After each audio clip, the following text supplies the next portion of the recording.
Natural selection and mutation are two key mechanisms used by evolutionists to explain the process of evolution in living beings. Natural selection is the survival and procreation of the strongest, and mutations are random changes in the pre-existing genes of living beings.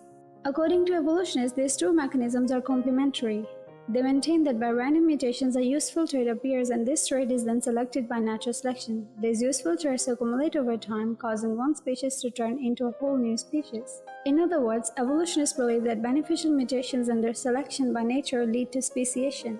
However, when we look further into these mechanisms, we find that no such complementary mechanisms exist in nature. Scientific observations and experiments have only shown the contrary. Natural selection as an evolutionary mechanism was first theorized by Charles Darwin. It is based on the assumption that in nature there is a constant struggle for survival and that the strongest ones, the ones most suited to natural conditions, survive and reproduce. Although this mechanism is observable in nature, it does nothing to turn one species into another. For example, in a herd of deer under threat from predators, only the fastest running will survive, and the slow or weak are eliminated, and the herd of deer will eventually consist of only fast-running deer.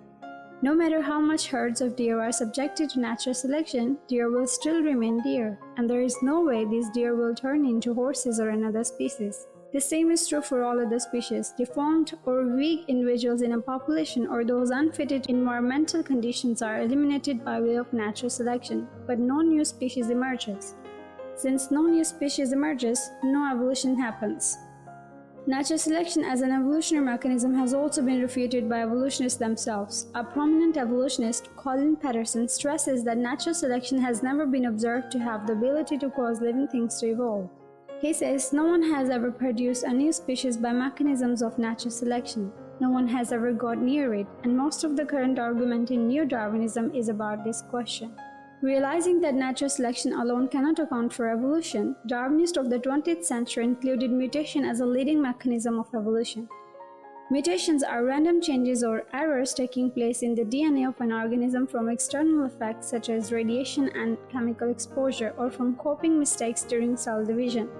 Almost all mutations are detrimental to living beings, but Darwinists claim that these detrimental errors cause living beings to evolve in a better way. Mutations observed in human bodies have always resulted in some mental and physical abnormalities such as Mongolism, dwarfism, albinism, cancer, and deformities caused by radiations. Scientists have compared mutations to an earthquake in a city. In the same way that earthquakes do not develop cities but destroy them, mutations do not improve living beings but rather damage them.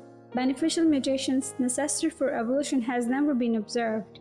Even after 60 years of experiments to produce beneficial mutations in fruit fly, the results have only produced disabled fruit fly.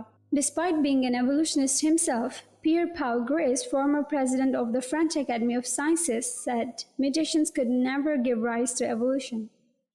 He said mutations in time occur incoherently. They are not complementary to one another, nor are they cumulative in successive generations toward a given direction. They modify what pre-exists, but they do so in disorder.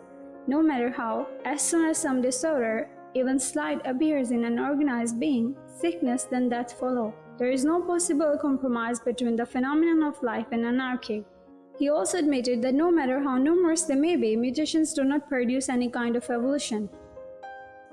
It is not in compliance with science, reason, and logic to say that a mechanism such as mutation, which damages, destroys, and kills living beings as well as sometimes harming all future generations, can give rise to whole new symmetrically beautiful and perfect living beings. The reason why Darwinists still propose this unscientific claim as a mechanism for evolution is their devotion to the materialistic faith than to science.